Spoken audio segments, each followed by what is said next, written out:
ഇന്നത്തെ ദിവസം വളരെ പ്രത്യേകതയുള്ളതാണ്. തൂക്കിക്കൊല്ലാൻ വിധിച്ച പ്രതിക്ക് പരോൾ കിട്ടിയ ഒരവസ്ഥ. അത് ഞങ്ങളിവിടെ ലോകകപ്പ് ഫൈനലിൽ അർജൻറ്റീനയുടെ തോൽവി ആഘോഷിച്ച ബ്രസീൽ ഫാൻസിനെ പോലെ ആഘോഷിക്കുകയായി.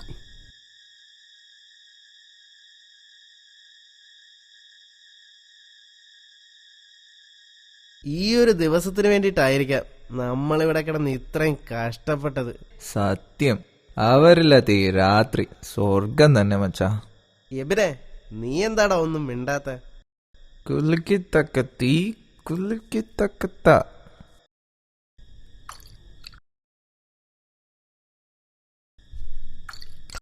എന്താടാ, അവർ പോയതിന്റെ വിഷമാണോ? ഒന്ന് പോടാ. ജീവിതത്തിൽ പ്രതീക്ഷിക്കാതെ വരുന്ന കാര്യങ്ങളെക്കുറിച്ചൊന്ന് ആലോചിച്ചതാ. മച്ചാനെ, സീൻ സെന്റി ആണല്ലേ, അതിവിടെ വേണ്ട. ഇപ്പോഴത്തെ മൂഡിൽ കോമഡിയാ ബെസ്റ്റ്. കറക്റ്റ്. വിഷമങ്ങൾ വരുമ്പോൾ നമ്മളത് തമാശയിലായിരുന്നു. എന്തോന്നടേ ഇത്, ഒരെണ്ണമല്ലേ ആയോള്? ആ, നീ പറ. വീട്ടിൽ മൊത്തം സീനാണ്. Some financial problems. പഠിച്ചിറങ്ങി കയ്യും കാലും പിടിച്ചാണ് ഇവിടെ ഒരു ജോബ് ഒപ്പിച്ചത്. ഇവിടെ എത്തിയപ്പോൾ ആദ്യം അന്വേഷിച്ചത് താമസിക്കാൻ ഒരു സ്ഥലമായിരുന്നു. അപ്പോഴാണ് ശനി പോലെ ആ ബ്രോക്കർ മുന്നിൽ വന്ന് ചാടിയത്. അവനെ എന്റെ കൈ കിട്ടും. ജോലിക്ക് ജോയിൻ ചെയ്യുന്നതിന്റെ തലേ ദിവസം കുറെ പ്രതീക്ഷകളോടാണ് അളിയ വന്നത്. പക്ഷെ എല്ലാം പോയി. 5 സ്റ്റാർ താമസം, 5 സ്റ്റാർ ഫുഡ്. പക്ഷെ എന്തു പറയാൻ, എന്റെ ഇവിടുത്തെ ഇൻട്രൊഡക്ഷൻ തന്നെ ഹൊററായിപ്പോയി.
എന്തുവാടാ? ആ തള്ള ആരോ തല്ലിക്കൊല്ലുന്നു.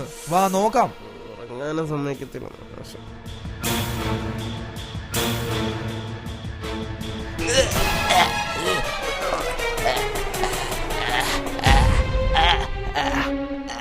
ആരാടാ നീ? എന്റെ ധൈര്യത്തിലാടാ എന്റെ വീട്ടിൽ വന്ന് ഒളിഞ്ഞു നോക്കിയത്. നിന്റെ അസുഖം എനിക്ക് മനസ്സിലായി. പിടിവിടാൻഡി, എന്നിട്ട് ആരാലും ചോദിക്ക്.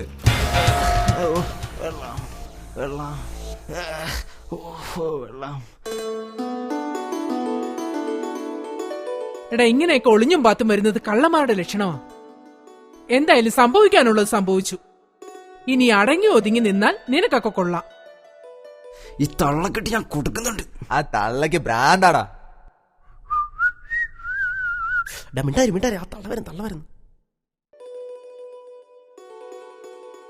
ഇന്ന് ഞായറാഴ്ചയല്ലയോ?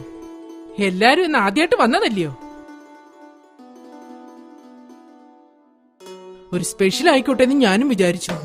എല്ലാവരുടെയും ശ്രദ്ധയ്ക്ക് ഒരാൾക്ക് ഓരോന്ന് വെച്ചേ തരുന്നുള്ളൂ. വെളിച്ചെണ്ണയ്ക്കൊക്കെ എന്താ വില?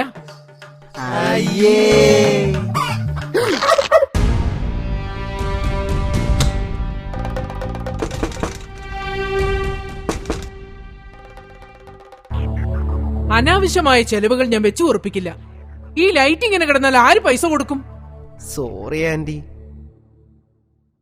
ഇങ്ങോട്ട് മാറി നിൽക്കടോ. എന്തോന്ന് വേഷമാടോ ഇത്? നിത്യപൂജ്യം വിളക്കുമൊക്കെ ഉള്ളതാണ് ഇവിടെ. ഇങ്ങനെയുള്ള കോപ്രായം കാണിക്കൽ ഇവിടെ നടക്കില്ല. ഇതിപ്പോഴത്തെ സ്റ്റൈലാണ്. ആന്റി, ഉച്ചക്കത്തെ ഫുഡ് എന്തൊരു തള്ളയാടാ അത്. ഒരൊറ്റ ആടി കവർ തൂക്കി പോകുക. എങ്ങോട്ടാണോ എന്തോ. അവരുടെ കവറിനകത്ത് ബോംബ് വല്ലതും ആയിരിക്കും. അധികം കളിക്കണ്ട, നീ സൂക്ഷിച്ചോ.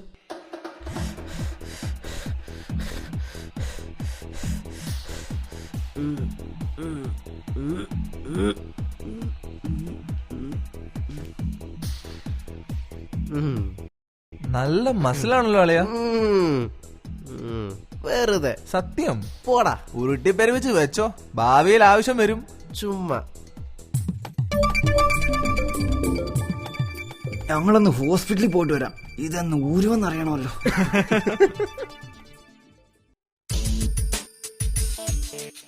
കിരൺ, പുറത്തു കുറെ സാധനങ്ങൾ ഇരിപ്പുണ്ട്, എടുത്തകത്ത് വെക്ക്. ഓ,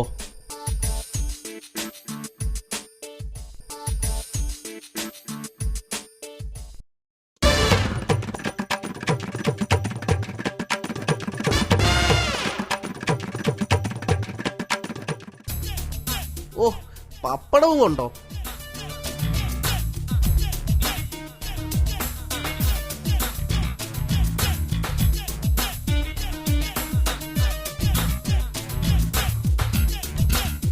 ഒരമ്മയും കൂടെ ആവായിരുന്നു.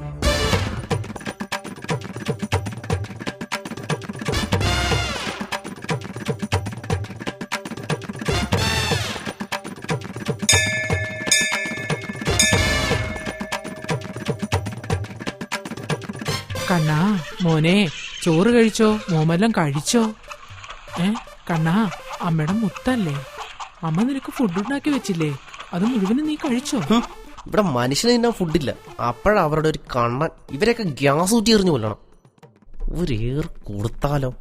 ഇല്ലേ, വേണ്ട. അവരുടെ 16 അടിയത്തിനുള്ള പപ്പടവും ഞാൻ തിന്നേണ്ടി വരും. അയ്യോ, എന്റെ അമ്മേ, ഇവരെന്റെ ചാക്കാലം കണ്ടിട്ട് അടങ്ങത്തുള്ളൂ. അയ്യോ,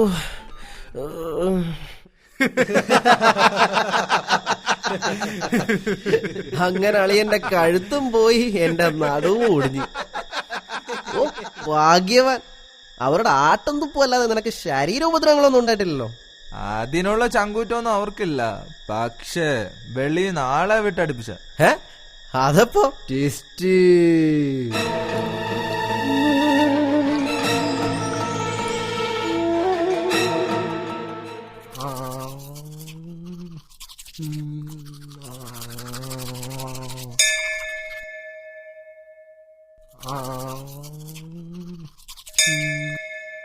മനുഷ്യനെ മെനക്കെടുത്താൻ. ഇത് ഗീതാമ്മയുടെ വീടല്ലേ? യെസ്.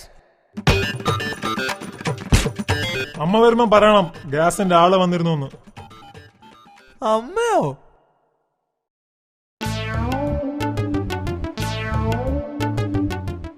കുഴമ്പ് മേടിച്ച് പൈസ പോകുന്നതല്ലാതെ വേദനയ്ക്കൊരു കുറവുമില്ല. അവന്റെ ഒരു അഹങ്കാരം നോക്കണേ. അടയ്ക്കാക്കുരുവിന്റെ എത്രയുള്ള തേങ്ങയ്ക്ക് 22 രൂപ വേണം പോലും. അത് ചോദ്യം ചെയ്യാൻ ചെന്ന് എന്നോട് പറയുക ഞാൻ തെങ്ങേക്കേറി തേങ്ങ ഇടണമെന്ന്. ഇപ്പോഴാലോചിച്ചപ്പോ കഷ്ടമായിപ്പോയി. അവന്റെ തന്തയ്ക്കല്ലായിരുന്നു വിളിക്കേണ്ട, അവന്റെ തള്ളക്കായിരുന്നു വിളിക്കേണ്ടത്. ഇന്നലെ ഗ്യാസ് ഏജൻസിക്കാരൻ എന്നോട് കളിക്കാൻ വന്നു. അവന് ഞാൻ കണക്കിന് കൊടുത്തിട്ടുണ്ട്. എടി ഭയങ്കരി, അപ്പൊ അതാണല്ലേ കാര്യം. ഇനി ആ തേങ്ങക്കാരെ എപ്പോ എത്തുവോ ആവോ. നാടിന് ഭീഷണിയായി മാറിയ ഒരു ഭ്രാന്തി തള്ളയെ തല്ലിക്കൊന്ന് ചാക്കി കയറ്റി ഉപേക്ഷിച്ചു. ഫോട്ടോ ഉണ്ടല്ലോ. അയ്യട, നിന്റെ മനസ്സിലിരിപ്പ് എനിക്ക് മനസ്സിലായി. പക്ഷെ ഗീതാകുമാരിയോട് ഇതൊന്നും നടക്കില്ല. മച്ചാനെ, നമ്മുടെ ഭാഗ്യം അന്ന് വീട്ടിൽ പോവാൻ തോന്നിയത്. അല്ലെങ്കിൽ ആട്ടി നമ്മള് ഷെയർ ചെയ്യേണ്ടി വന്നേനെ.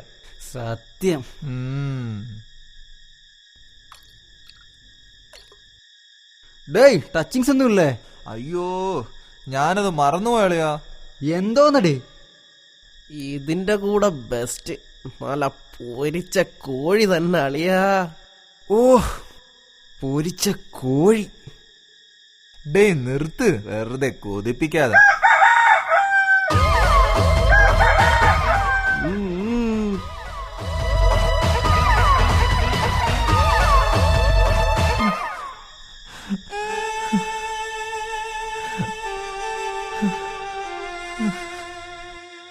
എന്തിനാടാ നീ കരയുന്നേ? അവൻ ഫിറ്റാന്ന് തോന്നളിയാ. ഫിറ്റ് അല്ല അളിയാ, വിഷമം കൊണ്ടാ. ഈ ലെഗ് പീസ് കണ്ട കാലം മറന്നു. വീട്ടിൽ എങ്ങനെ തിന്ന് കിടന്ന ഞാനാ. ഇവിടെ വന്നന്ന് മുതൽ തള്ളയുടെ ഒരു ഉണക്ക പപ്പടം. രാവിലെ പപ്പടം, ഉച്ചയ്ക്ക് പപ്പടം, രാത്രി പപ്പടം. ഈ തള്ളയാണോ പപ്പടം കണ്ടുപിടിച്ചത്? നീ വിഷമിക്കണ്ടളിയാ. ഈ ലെഗ് പീസ് ആ തള്ളക്കിട്ടൊരു പണിയല്ലേ. അവരുടെ ഒരു കോഴി, ആ കോഴിയോട് കാണിക്കുന്നതിന്റെ പകുതി സ്നേഹം നമ്മളോട് കാണിച്ചിരുന്നെങ്കിൽ. ആകെ കിട്ടുന്ന ഒരു ഉണക്ക പപ്പടോ, അത് ഈ പണ്ടാരം കോഴി ഒന്ന് നശിപ്പിക്കുകയും ചെയ്യും. ഇനി നീ എങ്ങനെ പപ്പടം പൊട്ടിക്കും? എടാ നായിന്റെ മോനെ.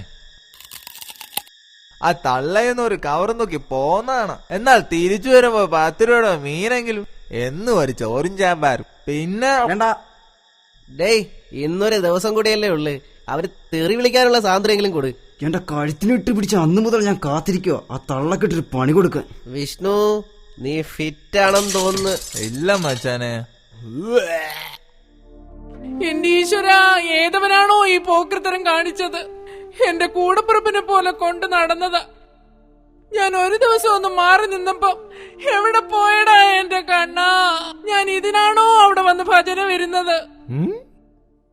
ഇതേതവൻ ചെയ്താലും അവൻ ചോര തുപ്പി മരിക്കണേ എന്റെ മൂർത്തികളെ. വെറുതെ ഏയ് അളിയാ, ആ തള്ളയുടെ അനക്കൊന്നുമില്ല. നമുക്കൊന്ന് പോയി നോക്കിയാലോ? പേടിയാവുന്നളിയാ. അവരുടെ പ്രാക്ക് കേക്കുവോ? ഒന്ന് പോടാ, അവര് പറയുന്നതൊക്കെ അങ്ങ് നടക്കുകയല്ലേ. എന്തായാലും വാ, നമുക്കൊന്ന് പോയി നോക്കാം. ബാ.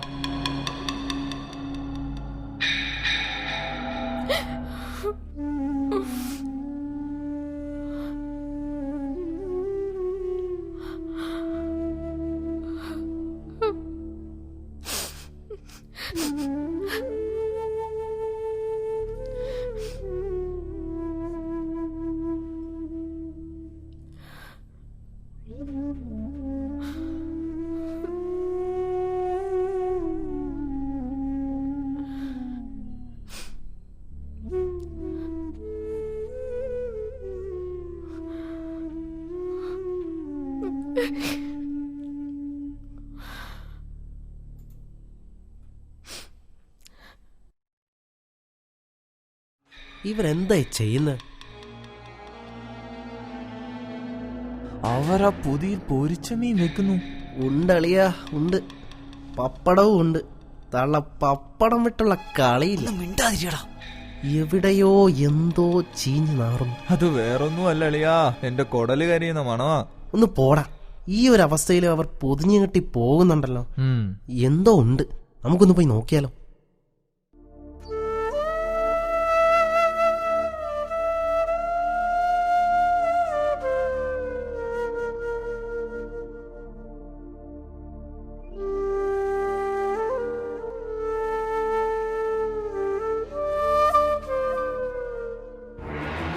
അവരിതെങ്ങോട്ടാ പോണേ? വാ നോക്കാം. വാ, ഇതുവഴി പോകാം.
അപ്പോ ആ സ്ത്രീ ആരാണെന്നറിയണം അല്ലേ?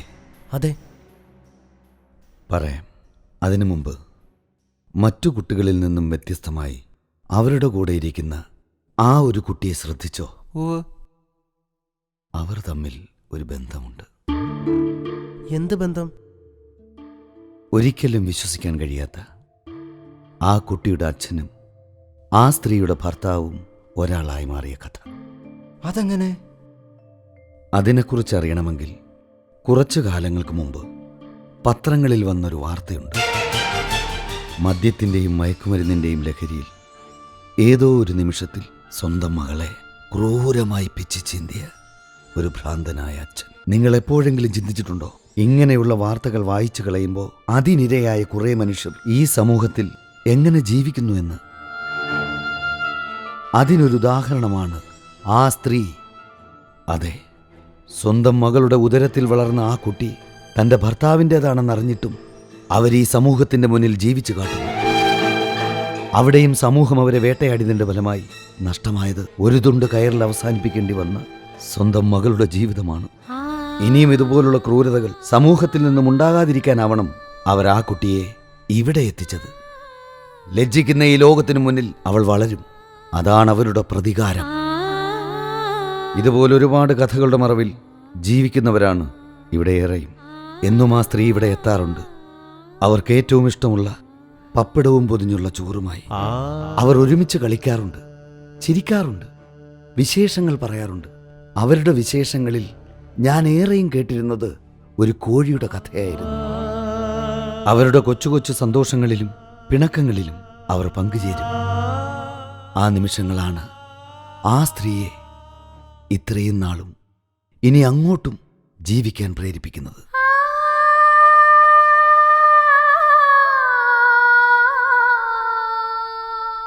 ഞങ്ങളന്ന് ചെയ്ത തെറ്റിന് പകരമാകില്ലെന്നറിയാം. എന്നാലും മനസ്സാക്ഷിയുടെ മുമ്പിൽ ഞങ്ങളുടെ ആൻറ്റിയുടെ പ്രിയപ്പെട്ട കണ്ണന് പകരക്കാരനായി നീ ഇവിടെ വളരുക.